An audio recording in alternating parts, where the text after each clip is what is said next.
Hey up! In a moment I'm going to show you how to fit the Hitchcock's polished stainless steel free flow exhaust system for the BSA Gold Star. First of all, I've noticed a few comments about early battery failure on the BSAs. Now, this is not unusual, to be quite honest, for any modern motorcycle, although some fare better than others. Electrical systems on bikes these days are not like they used to be when we were younger, where it was, when you switch the ignition off, it cut the circuit off completely and the battery didn't use any charge.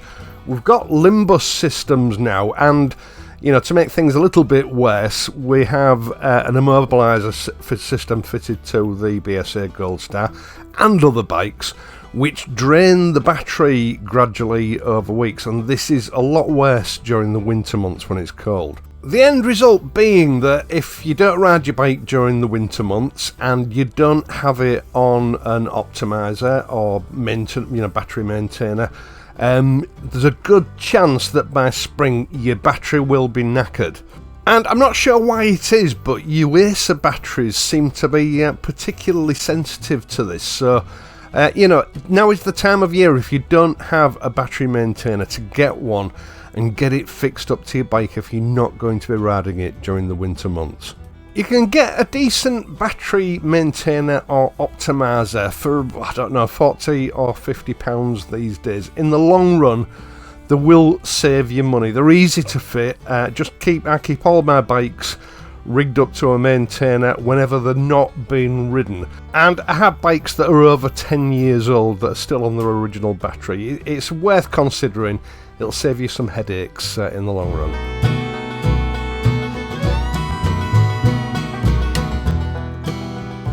Right, so back to the subject of exhausts. One major flaw with most modern classic motorcycles is that in order to get them through the necessary emissions regulations, they end up being a bit of a dog's dinner, and the BSA is no exception.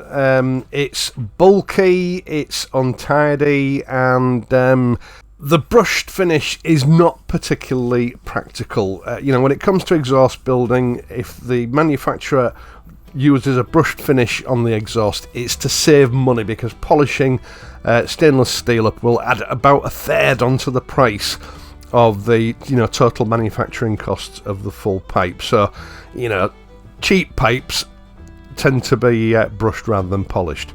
Now, I have little chats with Dan at Hitchcock's Motorcycles, every 2 or 3 months, just to see what the latest is.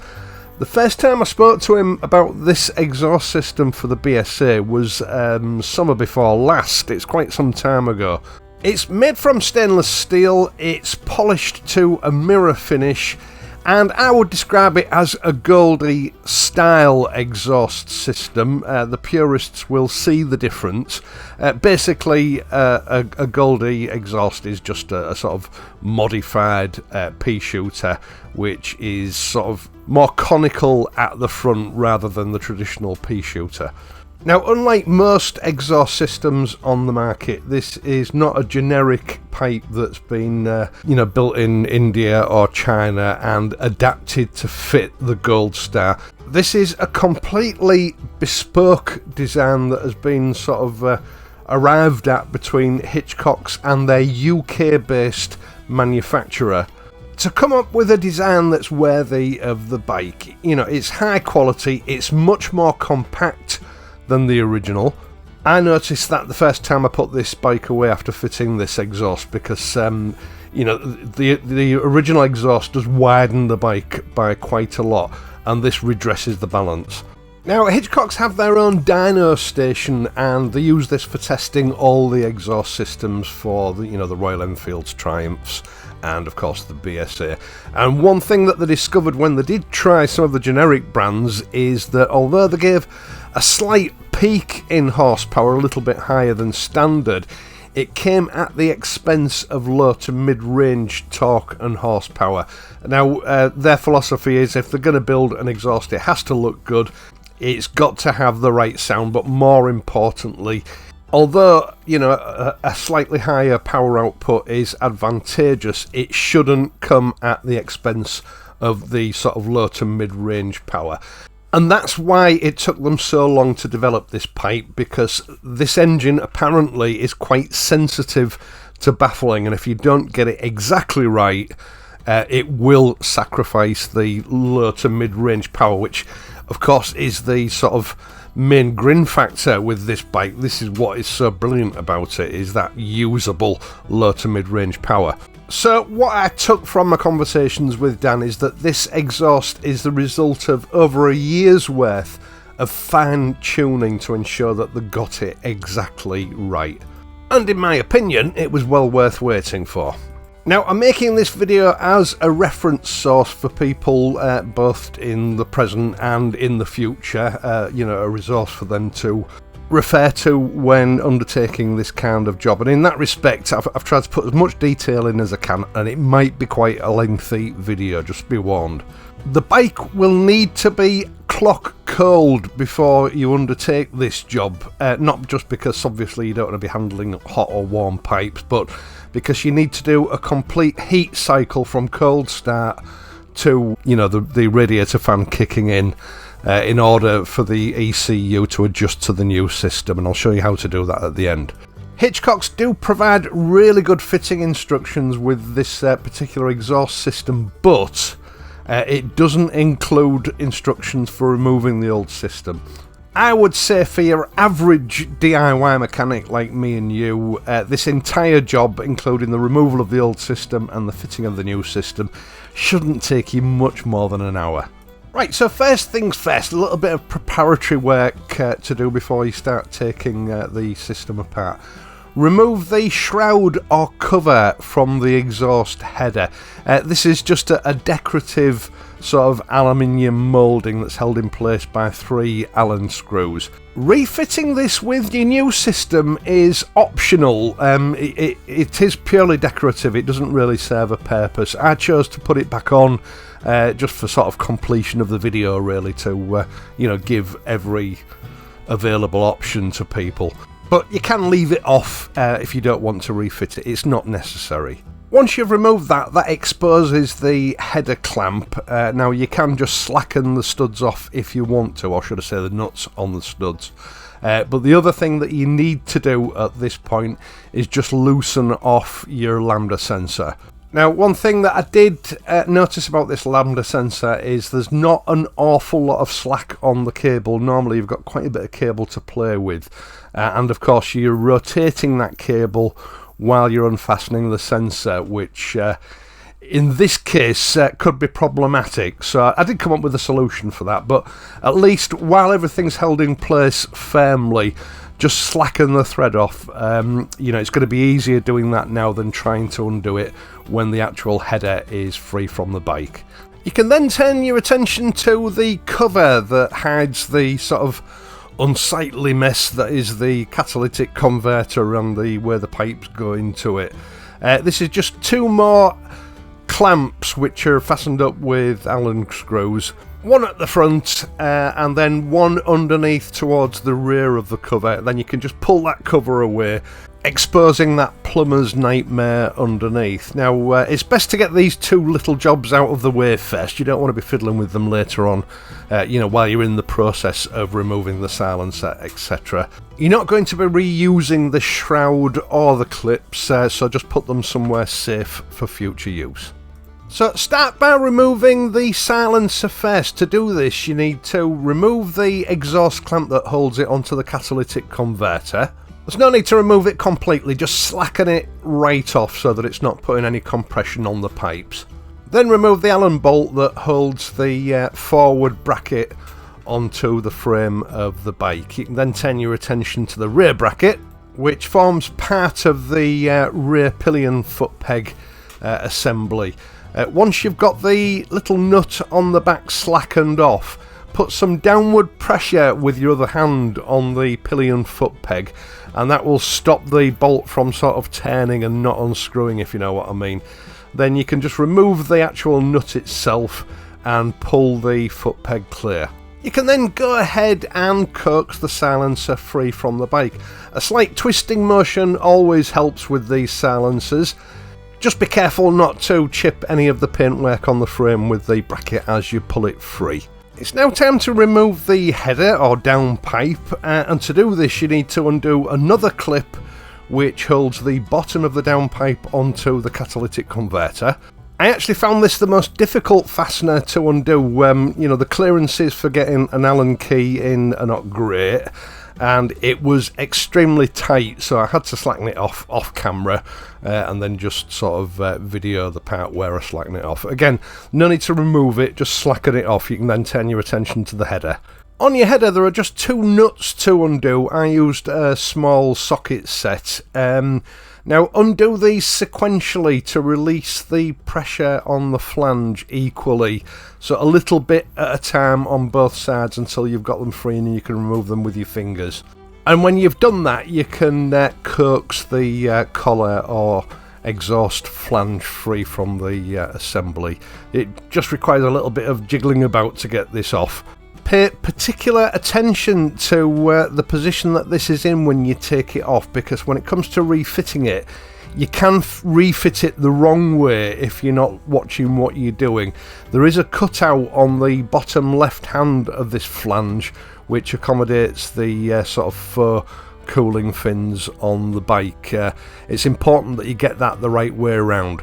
Otherwise you won't get even clamping pressure on your new exhaust, and there is a possibility that you might damage the you know, the actual assembly itself, especially those cooling fins. Now the way I worked out how to do this, and unfortunately once I'd sort of got this loose, I couldn't sort of just drop everything and change the angle of the camera so you can see it fully. Get an open-ended spanner on your lambda sensor, holding it in one place so that it doesn't twist, and then carefully spin the header pipe to unscrew it from the lambda sensor. As I say, normally there's enough slack on these lambda sensors for you to be able to undo them with a spanner before removing the pipe, but I didn't want to take the risk. It might have been okay, but I just didn't want to take the risk, so you know, that's how I did it with this one. Then just one more thing to do: remove the old seal from your manifold. This Hitchcock kit comes with a brand new OEM BSA seal, so you'll be using that instead.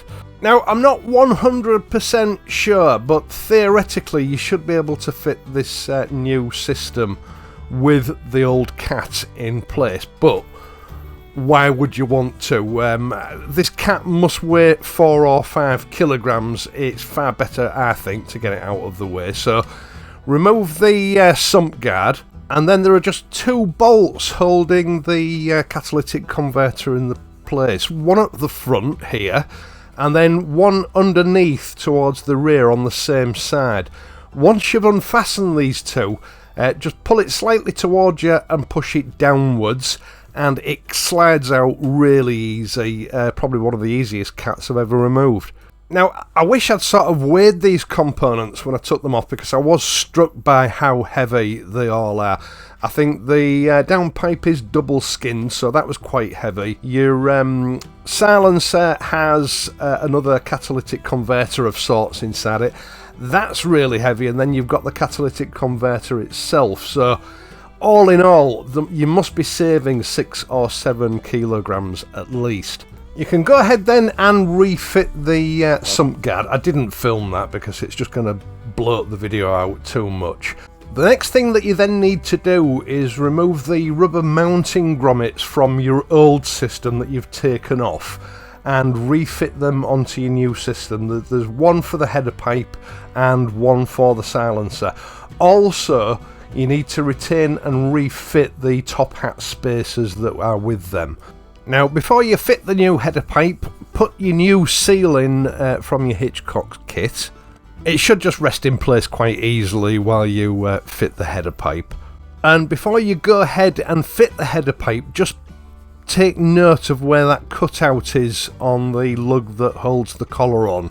It should be at the bottom left hand corner when the actual collar's fitted. As I say, it's just got a little cutout in it which sort of accommodates the cooling fins and makes sure that that clamp will clamp down evenly. It won't if you get it wrong. Next, fit your lambda sensor in the same way that you removed it, by sort of twizzling the header pipe. This is much easier because this header pipe is much lighter than the original. Make sure that it's tightened up, but don't over tighten it. And then you can fit the header pipe onto the cylinder head.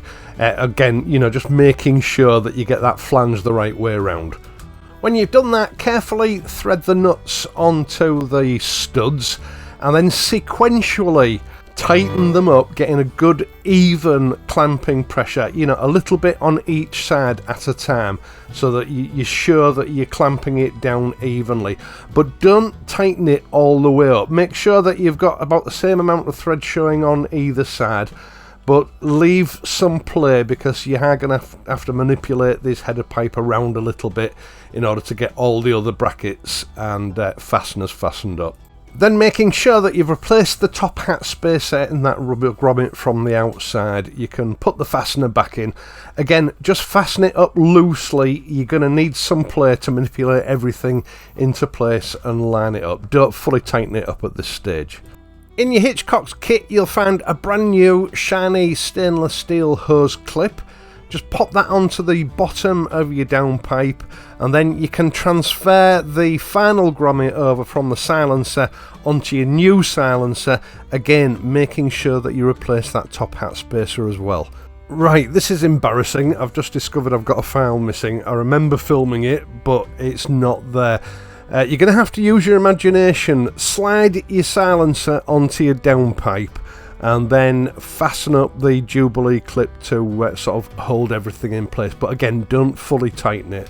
Then, using your foot peg, secure the bracket in place, replace the nut on the back of it, and gradually tighten it up. Now, at this point, go between all your fasteners, make sure everything lines up correctly, and gradually tighten everything up. Check everything for alignment, make sure that everything is as it should be before going ahead and making all the final tightenings of your fasteners. Now, before tightening up the Jubilee clip that secures the downpipe to the silencer, it's time to fasten up those studs on the header. Now, these don't have to be really tight. They've got to be secure enough to hold everything in place so nothing moves, and so that you've got sufficient clamping pressure to deform that seal so that you get a proper seal. The most important thing is to make sure that you get an even clamping sort of pressure on both sides. You don't want, you know, to screw it down too far on one side compared to the other side. It's got to be pulled down onto that surface evenly. So just take it a little bit at a time to make sure that there's no movement and that it's crushed that sealing washer correctly.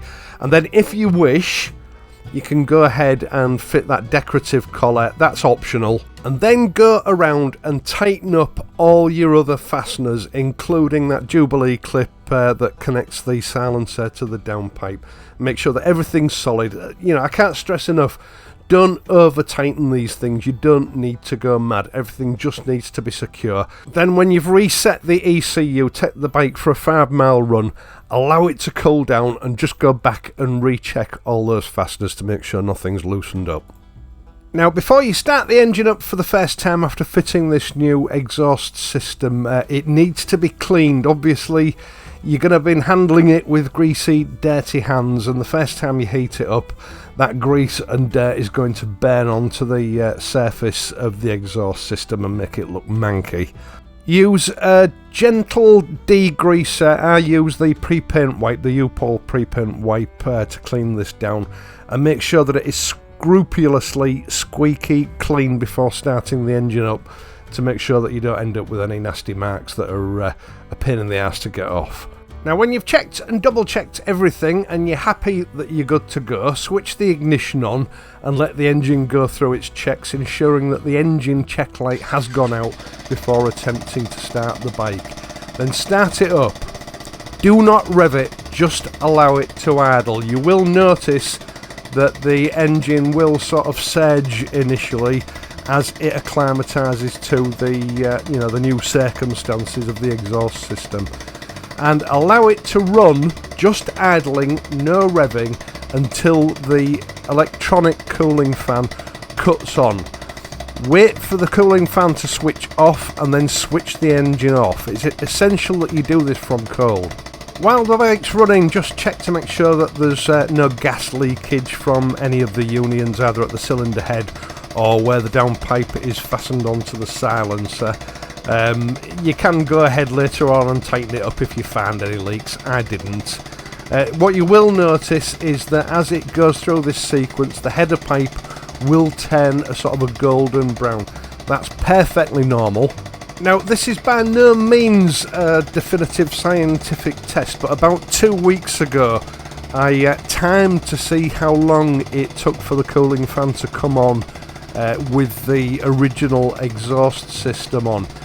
Now, the weather was a little bit warmer than it was on the day that I actually fitted this exhaust, so that may sort of come into play with this. Doubtful that it's made a huge difference, but it will come into play. It took 11 minutes for the cooling fan to come on at startup from cold. Going by the timing stamp on this video, it took 14 minutes and 25 seconds for the cooling fan to come on with the new exhaust. So there's no doubt about it, the bike is running cooler, it's taking longer for the engine to heat up.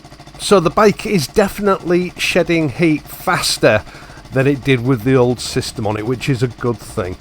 After a couple of minutes, the sort of surging stopped with this engine and it settled out into a nice even tick over. Now, I had intended taking the bike out and doing some flybys so you can get a good idea of what the engine sounds like with this pipe on under load. Unfortunately, the weather beat me, so I'm going to have to film that at a different day. At the moment, we've got sleet and snow, so it's a no-go at the moment. Aesthetically, this is a 100% improvement on the old system. It's shorter, it's more compact. You know, back in the day, everything like this used to be chrome plated. I know we don't see that an awful lot nowadays, but polished stainless steel is just as good. The proportions of this exhaust, to my eye, are far more in keeping with the bike than that sort of cumbersome, large, oversized exhaust system that came on the bike. We've shed a lot of weight and the bike sounds a lot better. Now, a lot of people complain about the ticking of the engine on this bike, and to be honest, a lot of other people complain about it on different bikes. The problem is nowadays that engines are so muffled by the exhaust system that your ear does tend to pick up a lot of mechanical engine sound rather than exhaust note. You know, bikes have always done this, engines have always done this, but as it was in the past, the exhaust note would drown it out. This again has redressed the balance. It's got a lovely rasp to it when you give it some revs. For me, this exhaust system is a huge improvement over the original one, and to be honest, over most of the third-party ones that I've seen on the market. Now, the video on this, really, it doesn't do this system justice. The silencer alone is a little work of art. It's sort of, at the front, it's semi-elliptical, it's sort of laterally compressed so that it will hug into the frame of the bike better. You can't sort of see that and appreciate it on the video that I've shot here. It's only when you actually got it in your hands and you're fitting it that you appreciate what a wonderful piece of engineering it is. Obviously, I will leave a link in the video description down below for this exhaust system on Hitchcock's website. All that's left for me to say for the moment is thank you so much for taking the time to watch this and my other videos, and in doing so helping to support this channel. I really do appreciate it. I would also appreciate it if you would leave a like and consider subscribing to the channel if you're not already a subscriber. Now, you can help me out in other ways if you wish, via my Patreon page, or via PayPal donations, or by using the Super Thanks button down below. I see this as a sort of a means of giving me a tip if you think I deserve one. If you don't, there's no pressure. I am, of course, going to be back on Friday, so until then, please ride safely, and I'll see you soon. I'll just let this video play out with a little bit of throttle blipping, which of course was filmed after this this acclimatisation process.